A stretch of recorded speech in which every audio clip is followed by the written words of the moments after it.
दे रहा है, तो दूसरी तरफ हिंदुस्तान के हर कोने में किसी न किसी प्रकार से उत्सव और मेले, दिवाली तक सब कुछ यही चलता है। और शायद हमारे पूर्वजों ने ऋतु चक्र, अर्थ चक्र और समाज जीवन की व्यवस्था को बखूबी इस प्रकार से ढाला है कि किसी भी परिस्थिति में समाज में कभी भी ललनेस ना आए। पिछले दिनों हम लोगों ने कई उत्सव मनाए। कल हिंदुस्तान भर में श्री कृष्ण जन्म महोत्सव मनाया गया। कोई कल्पना कर सकता है कि कैसा व्यक्तित्व होगा कि आज हजारों साल के बाद भी हर उत्सव नयापन लेकर के आता है, नई प्रेरणा लेकर के आता है, नई ऊर्जा लेकर के आता है और हजारों साल पुराना जीवन ऐसा कि जो आज भी समस्याओं के समाधान के लिए उदाहरण दे सकता हो, प्रेरणा दे सकता हो। हर कोई व्यक्ति श्री कृष्ण के जीवन में से वर्तमान की समस्याओं का समाधान ढूंढ सकता है। इतना सामर्थ्य होने के बावजूद भी कभी वो रास में रम जाते थे, तो कभी गायों के बीच, तो कभी ग्वालों के बीच, कभी खेलकूद करना, तो कभी बांसुरी बजाना। न जाने विविधताओं से भरा ये व्यक्तित्व, अप्रतिम सामर्थ्य का धनी, लेकिन समाज शक्ति को समर्पित, लोक शक्ति को समर्पित, लोक संग्राहक के रूप में नए कीर्तिमान प्रस्थापित करने वाला व्यक्तित्व। मित्रता कैसी हो तो सुदामा वाली घटना कौन भूल सकता है। और युद्ध भूमि में इतनी सारी महानता के बावजूद भी सारथी का काम स्वीकार कर लेना, कभी चट्टान उठाने का, कभी भोजन के पत्थर उठाने का काम, यानी हर चीज में एक नयापन सा महसूस होता है। और इसलिए आज जब मैं आपसे बात कर रहा हूं तो मैं दो मोहन की तरफ मेरा ध्यान जाता है। एक सुदर्शन चक्रधारी मोहन, तो दूसरे चरखाधारी मोहन।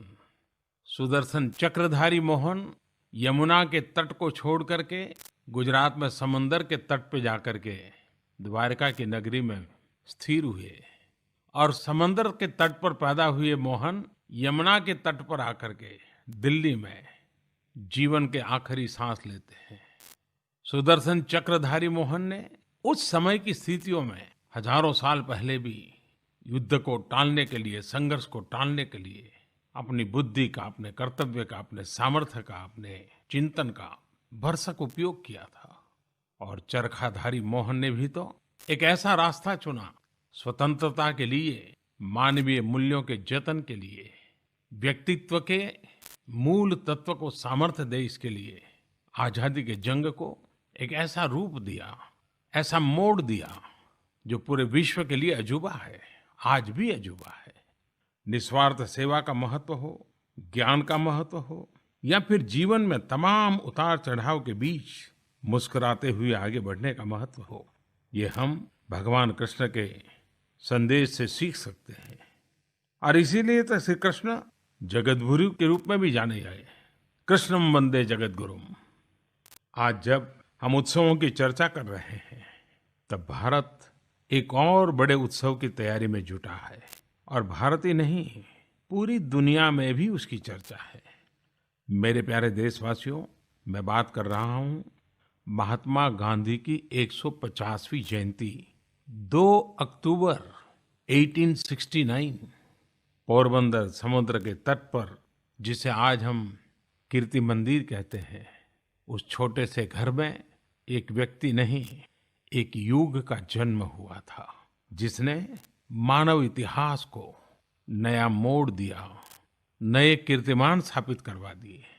महात्मा गांधी से एक बात हमेशा जुड़ी रही, एक प्रकार से उनके जीवन का वो हिस्सा बनी रही, और वह थी सेवा, सेवा भाव, सेवा के प्रति कर्तव्य परायणता। उनका पूरा जीवन देखें तो साउथ अफ्रीका में उन समुदाय के लोगों की सेवा की जो नस्लीय भेदभाव का सामना कर रहे थे। उस युग में वो बात छोटी नहीं थी जी। उन्होंने उन किसानों की सेवा की जिनके साथ चंपारण में भेदभाव किया जा रहा था। उन्होंने उन मिल मजदूरों की सेवा की जिन्हें उचित मजदूरी नहीं दी जा रही थी। उन्होंने गरीब, बेसहारा, कमजोर और भूखे लोगों की सेवा को अपने जीवन का परम कर्तव्य माना। रक्तपित्त के संबंध में कितनी भ्रमणाएं थी। उन भ्रमणाओं को नष्ट करने के लिए स्वयं रक्तपित्त से ग्रस्त लोगों की सेवा खुद करते थे और स्वयं के जीवन में सेवा के माध्यम से उदाहरण प्रस्तुत करते थे। सेवा उन्होंने शब्दों में नहीं, जी करके सिखाई थी। सत्य के साथ गांधी का जितना अटूट नाता रहा है, सेवा के साथ भी गांधी का उतना ही अनन्य अटूट नाता रहा है। जिस किसी को जब भी जहां भी जरूरत पड़ी, महात्मा गांधी सेवा के लिए हमेशा उपस्थित रहे। उन्होंने न केवल सेवा पर बल दिया, बल्कि उसके साथ जुड़े आत्म सुख पर भी जोर दिया। सेवा शब्द की सार्थकता इसी अर्थ में है कि उसे आनंद के साथ किया जाए। सेवा परमो धर्मः, लेकिन साथ साथ उत्कृष्ट आनंद, स्वांतः सुखाय, इस भाव की अनुभूति भी सेवा में अंतर्निहित है। ये बापू के जीवन से हम भली भांति समझ सकते हैं। महात्मा गांधी अनगिनत भारतीयों की तो आवाज बने ही, लेकिन मानव मूल्य और मानव गरिमा के लिए एक प्रकार से वे विश्व की आवाज बन गए थे। महात्मा गांधी के लिए व्यक्ति और समाज, मानव और मानवता, यही सब कुछ था। चाहे अफ्रीका में फिनिक्स फार्म हो या टॉल्स्टॉय फार्म, साबरमती आश्रम हो या वर्धा, सब स्थानों पर अपने एक अनोखे अंदाज में समाज संवर्धन, कम्युनिटी मोबिलाइजेशन पर उनका हमेशा बल रहा। ये मेरा बहुत ही सौभाग्य रहा है कि मुझे पूज्य महात्मा गांधी से जुड़ी कई महत्वपूर्ण जगहों पर जाकर के नमन करने का अवसर मिला है। मैं कह सकता हूँ कि गांधी सेवा भाव से संगठन भाव को भी बल देते रहते थे। समाज सेवा और समाज संवर्धन, कम्युनिटी सर्विस और कम्युनिटी मोबिलाइजेशन की यह वह भावना जिसे हमें अपने व्यवहारिक जीवन में लाना है। सही अर्थों में यही महात्मा गांधी को सच्ची श्रद्धांजलि है, सच्ची कार्यांजलि है। इस प्रकार के अवसर तो बहुत आते हैं, हम जुड़ते भी हैं, लेकिन क्या गांधी 150 ऐसे ही आकर के चला जाए हमें मंजूर है क्या? जी नहीं देशवासियों, हम सब अपने आप से पूछें, चिंतन करें, मंथन करें, सामूहिक रूप से बातचीत करें। हम समाज के और लोगों के साथ मिल करके, सभी वर्गों के साथ मिल करके, सभी आयु के लोगों के साथ मिल करके, गांव हो, शहर हो, पुरुष हो, स्त्री हो, सबके साथ मिल करके समाज के लिए क्या करें, एक व्यक्ति के नाते मैं उन प्रयासों में क्या जोड़ूं, मेरी तरफ से वैल्यू एडिशन क्या हो, और सामूहिकता की एक अपनी ताकत होती है। इस पूरे गांधी 150 के कार्यक्रमों में सामूहिकता भी हो और सेवा भी हो। क्यों न हम मिलकर के पूरा मोहल्ला निकल पड़े। अगर हमारी फुटबॉल की टीम है तो फुटबॉल की टीम फुटबॉल तो खेलेंगे ही, लेकिन एकाध गांधी के आदर्शों के अनुरूप सेवा का काम भी करेंगे। हमारी लेडीज क्लब है, आधुनिक युग की लेडीज क्लब के जो काम होते हैं वो करते रहेंगे, लेकिन लेडीज क्लब की सभी सखियां मिलकर के कोई न कोई एक सेवा कार्य साथ मिलकर के करेंगे। बहुत कुछ कर सकते हैं। किताबें इकट्ठी करें, पुरानी, गरीबों को बांटें, ज्ञान का प्रसार करें। और मैं मानता हूं शायद 130 करोड़ देशवासियों के पास 130 करोड़ कल्पनाएं हैं, 130 करोड़ उपक्रम हो सकते हैं। कोई सीमा नहीं है। जो मन में आए, बस सदिच्छा हो, सदहेतु हो, सद्भाव हो और पूर्ण समर्पण भाव की सेवा हो, और वो भी स्वांतः सुखाय, एक अनन्य आनंद की अनुभूति के लिए हो। मेरे प्यारे देशवासियों, कुछ महीने पहले मैं गुजरात में दांडी गया था। आजादी के आंदोलन में नमक सत्याग्रह, दांडी एक बहुत ही बड़ा महत्वपूर्ण टर्निंग पॉइंट है। दांडी में मैंने महात्मा गांधी को समर्पित अति आधुनिक एक म्यूजियम का उद्घाटन किया था। मेरा आपसे जरूर आग्रह है कि आप भी आने वाले समय में महात्मा गांधी से जुड़ी कोई न कोई एक जगह की यात्रा जरूर करें। यह कोई भी स्थान हो सकता है, जैसे पोरबंदर हो, साबरमती आश्रम हो, चंपारण हो, वर्धा का आश्रम हो, और दिल्ली में महात्मा गांधी से जुड़े हुए स्थान हो। आप जब ऐसी जगहों पर जाएं तो अपनी तस्वीरों को सोशल मीडिया पर साझा जरूर करें ताकि अन्य लोग भी उससे प्रेरित हों और उसके साथ अपनी भावनाओं को व्यक्त करने वाले दो चार वाक्य भी लिखिए। आपके मन के भीतर से उठे हुए भाव किसी भी बड़ी साहित्य रचना से ज्यादा ताकतवर होंगे। और हो सकता है आज के समय में आपकी नजर में आपकी कलम से लिखे हुए गांधी का रूप शायद एक अधिक रिलेवेंट भी लगे। आने वाले समय में बहुत सारे कार्यक्रमों, प्रतियोगिताओं, प्रदर्शनियों की योजना भी बनाई गई है। लेकिन इस संदर्भ में एक बात बहुत रोचक है जो मैं आपसे साझा करना चाहता हूँ। वेनिस बिएनाले नाम का एक बहुत प्रसिद्ध आर्ट शो है जहाँ दुनिया भर के कलाकार जुटते हैं। इस बार वेनिस बिएनाले के इंडिया पेविलियन में गांधी जी की यादों से जुड़ी बहुत ही इंटरेस्टिंग प्रदर्शनी लगाई गई। इसमें हरिपुरा पैनल्स विशेष रूप से दिलचस्प थे। आपको याद होगा कि गुजरात के हरिपुरा में कांग्रेस का अधिवेशन हुआ था जहां पर सुभाष चंद्र बोस के प्रेसिडेंट इलेक्ट होने की घटना इतिहास में दर्ज है। इन आर्ट पैनल्स का एक बहुत ही खूबसूरत अतीत है।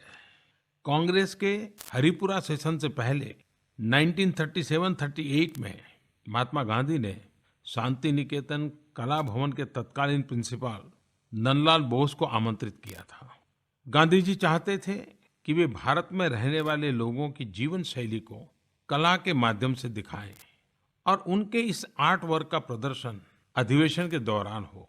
ये वही नंदलाल बोस हैं जिनका आर्ट वर्क हमारे संविधान की शोभा बढ़ाता है, संविधान को एक नई पहचान देता है और उनकी उस कला साधना ने संविधान के साथ साथ नंदलाल बोस को भी अमर बना दिया है।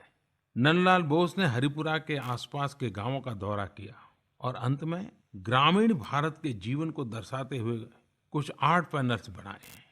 इस अनमोल कलाकारी की वेनिस में जबरदस्त चर्चा हुई।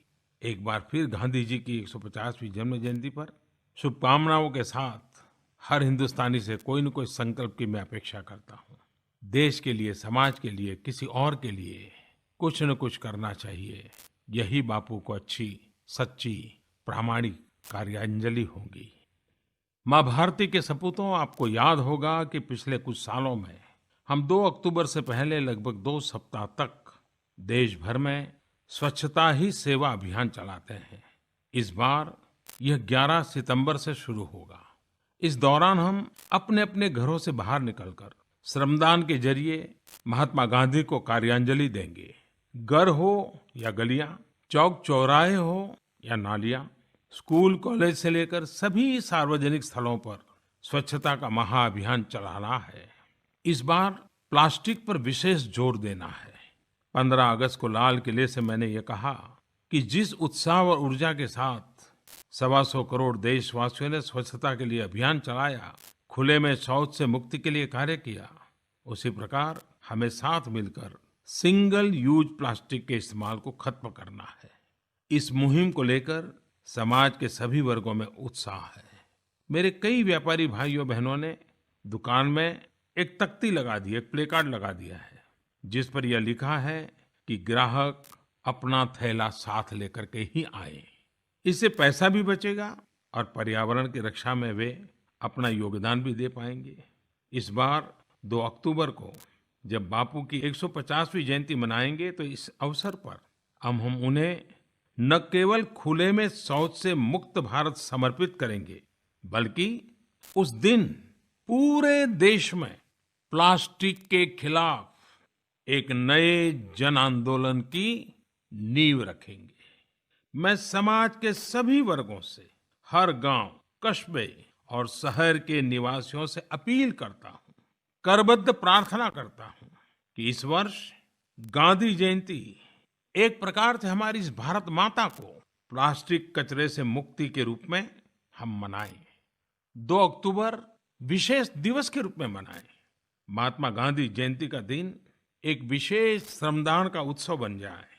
देश की सभी नगरपालिका, नगर निगम, जिला प्रशासन, ग्राम पंचायत, सरकारी, गैर सरकारी सभी व्यवस्थाएं, सभी संगठन, एक एक नागरिक हर किसी से मेरा अनुरोध है कि प्लास्टिक कचरे के कलेक्शन और स्टोरेज के लिए उचित व्यवस्था हो।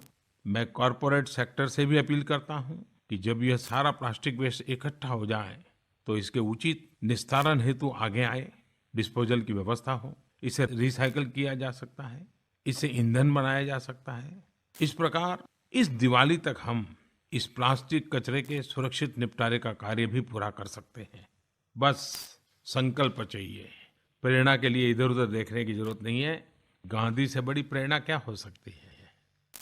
मेरे प्यारे देशवासियों, हमारे संस्कृत सुभाषित एक प्रकार से ज्ञान के रत्न होते हैं। हमें जीवन में जो चाहिए वो उसमें से मिल सकता है। इन दिनों तो मेरा संपर्क बहुत कम हो गया है, लेकिन पहले मेरा संपर्क बहुत था। आज मैं एक संस्कृत सुभाषित से एक बहुत महत्वपूर्ण बात को स्पर्श करना चाहता हूँ। और ये सदियों पहले लिखी गई बातें हैं, लेकिन आज भी इसका कितना महत्व है। एक उत्तम सुभाषित है और उस सुभाषित में कहा है, पृथ्व्याम त्रीणि रत्नानि जलम अन्नम सुभाषितम मूढ़े पाषाण खंडेषु मूढ़ै पाषाण खंडेषु रत्न संज्ञा प्रदीयते। यानी कि पृथ्वी में जल, अन्न और सुभाषित, यह तीन रत्न है। मूर्ख लोग पत्थर को रत्न कहते हैं। हमारी संस्कृति में अन्न की बहुत अधिक महिमा रही है। यहाँ तक कि हमने अन्न के ज्ञान को भी विज्ञान में बदल दिया है। संतुलित और पोषक भोजन हम सभी के लिए जरूरी है, विशेष रूप से महिलाओं और नवजात शिशुओं के लिए, क्योंकि यही हमारे समाज के भविष्य की नींव है। पोषण अभियान के अंतर्गत पूरे देश भर में आधुनिक वैज्ञानिक तरीकों से पोषण को जन आंदोलन बनाया जा रहा है। लोग नए और दिलचस्प तरीकों से कुपोषण से लड़ाई लड़ रहे हैं। कभी मेरे ध्यान में एक बात लाई गई थी। नासिक के अंदर मुट्ठी भर धान्य एक बड़ा आंदोलन हो गया है। इसमें फसल कटाई के दिनों में आंगनवाड़ी सेविकाएं लोगों से एक मुट्ठी अनाज इकट्ठा करती हैं। इस अनाज का उपयोग बच्चों और महिलाओं के लिए गर्म भोजन बनाने में किया जाता है। इसमें दान करने वाला व्यक्ति एक प्रकार से जागरूक नागरिक, समाज सेवक बन जाता है। इसके बाद वो इस ध्येय के लिए खुद भी समर्पित हो जाता है। उस आंदोलन का वो एक सिपाही बन जाता है। हम सभी ने परिवारों में, हिंदुस्तान के हर कोने में अन्नप्राशन संस्कार के बारे में सुना है। ये संस्कार तब किया जाता है जब बच्चे को पहली बार ठोस आहार खिलाना शुरू करते हैं। लिक्विड फूड नहीं, सॉलिड फूड।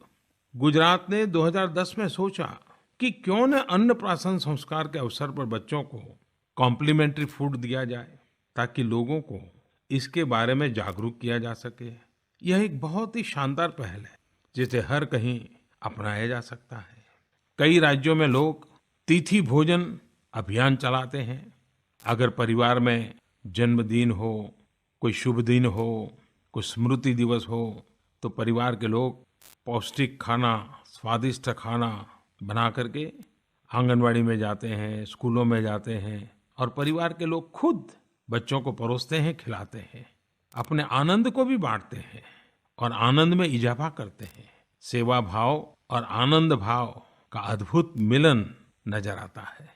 साथियों, ऐसी कई सारी छोटी छोटी चीजें हैं जिससे हमारा देश कुपोषण के खिलाफ एक प्रभावी लड़ाई लड़ सकते हैं। आज जागरूकता के अभाव में कुपोषण से गरीब भी और संपन्न भी, दोनों ही तरह के परिवार प्रभावित है। पूरे देश में सितंबर महीना पोषण अभियान के रूप में मनाया जाएगा। आप जरूर इससे जुड़िए, जानकारी लीजिए, कुछ नया जोड़िए, आप भी योगदान दीजिए। अगर आप एकाध व्यक्ति को भी कुपोषण से बाहर लाते हैं, मतलब हम देश को कुपोषण से बाहर लाते हैं। हेलो सर, मेरा नाम सृष्टि विद्या है और मैं सेकेंड ईयर की स्टूडेंट हूँ। सर, मैंने 12 अगस्त को आपका एपिसोड देखा था बियर ग्रिल्स के साथ, जिसमें आप आए थे तो सर मुझे वो आपका एपिसोड देख के बहुत अच्छा लगा। फर्स्ट ऑफ ऑल तो ये सुन के बहुत अच्छा लगा कि आपको हमारे नेचर, वाइल्ड लाइफ और एनवायरनमेंट की कितनी ज़्यादा फ़िक्र है, कितनी ज़्यादा केयर है। और सर मुझे बहुत अच्छा लगा आपको इस नए रूप में, एक एडवेंचरस रूप में देख के। तो सर मैं जानना चाहूँगी कि आपका इस एपिसोड के दौरान एक्सपीरियंस कैसा रहा? और सर लास्ट में एक और बात ऐड करना चाहूँगी कि आपका फ़िटनेस लेवल देख के हम जैसे यंगस्टर्स बहुत ज़्यादा इम्प्रेस और बहुत ज़्यादा मोटिवेट हुए हैं आपको इतना फिट एंड फाइन देख के। सृष्टि जी, आपके फोन कॉल के लिए धन्यवाद। आपकी ही तरह हरियाणा में सोहना से के पांडे जी और सूरत की ऐश्वर्या शर्मा जी के साथ कई लोगों ने डिस्कवरी चैनल पर दिखाए गए मैन वर्सेस वाइल्ड एपिसोड के बारे में जानना चाहा है। इस बार जब मन की बात के लिए मैं सोच रहा था तो मुझे पक्का भरोसा था कि इस विषय में बहुत सारे सवाल आएंगे, और हुआ भी ऐसा ही। और पिछले कुछ हफ्तों में मैं जहां भी गया हूं, लोगों से मिला हूं, वहां मैन वर्सेस वाइल्ड का भी जिक्र आ ही जाता है। इस एक एपिसोड से मैं न सिर्फ हिंदुस्तान, दुनिया भर के युवाओं से जुड़ गया हूं। मैंने भी कभी सोचा नहीं था कि युवा दिलों में इस प्रकार से मेरी जगह बन जाएगी। मैंने भी कभी सोचा नहीं था कि हमारे देश के और दुनिया के युवा कितनी विविधता भरी चीजों की तरफ ध्यान देते हैं। मैंने भी कभी सोचा नहीं था कि कभी दुनिया भर के युवा के दिल को छूने का मेरी जिंदगी में अवसर आएगा। और होता क्या है, अभी पिछले सप्ताह में भूटान गया था। मैंने देखा है कि प्रधानमंत्री के रूप में मुझे जब से जहां भी जाने का अवसर मिला, और अंतर्राष्ट्रीय योगा दिवस के कारण स्थिति ये बन गई है कि दुनिया में जिस किसी के पास जाता हूं, बैठता हूं, तो कोई न कोई 5-7 मिनट तो योगा के संबंध में मेरे से सवाल जवाब करते ही करते हैं। शायद ही दुनिया का कोई बड़ा नेता ऐसा होगा जिसने मेरे से योगा के संबंध में चर्चा न की हो। और ये सारी दुनिया में मेरा अनुभव आया है। लेकिन इन दिनों एक नया अनुभव आ रहा है। जो भी मिलता है, जहां भी बात करने का मौका मिलता है, वे वाइल्ड लाइफ के विषय में चर्चा करता है, एनवायरनमेंट के संबंध में चर्चा करता है, टाइगर, लायन, जीव सृष्टि। और मैं हैरान हूं कि लोगों की कितनी रुचि होती है। डिस्कवरी ने इस कार्यक्रम को 165 देशों में उनकी भाषा में प्रसारित करने की योजना बनाई है। आज जब पर्यावरण, ग्लोबल वार्मिंग, क्लाइमेट चेंज एक वैश्विक मंथन का दौर चल रहा है, मुझे आशा है कि ऐसे में यह कार्यक्रम भारत का संदेश, भारत की परंपरा, भारत के संस्कार यात्रा में प्रकृति के प्रति संवेदनशीलता, इन सारी बातों से विश्व को परिचित कराने में ये डिस्कवरी चैनल का ये एपिसोड बहुत मदद करेगा, ऐसा हमारा पक्का विश्वास बन गया है। और हमारे भारत में क्लाइमेट जस्टिस और क्लीन एनवायरनमेंट की दिशा में उठाए गए कदमों को अब लोग जानना चाहते हैं। लेकिन एक और इंटरेस्टिंग बात है, कुछ लोग संकोच के साथ भी मुझे एक बात जरूर पूछते हैं कि मोदी जी बताइए, आप हिंदी बोल रहे थे और बेयर ग्रिल्स हिंदी जानते नहीं है, तो इतना तेजी से आपके बीच संवाद कैसे होता था? ये क्या बाद में एडिट किया हुआ है या इतना बार बार शूटिंग हुआ है, क्या हुआ है? बड़ी जिज्ञासा के साथ पूछते हैं। देखिए, इसमें कोई रहस्य नहीं है। कई लोगों के मन में ये सवाल है, तो मैं इस रहस्य को खोल ही देता हूँ। वैसे वो रहस्य है ही नहीं। रियलिटी तो यह है कि बेयर ग्रिल्स के साथ बातचीत में टेक्नोलॉजी का भरपूर इस्तेमाल किया गया।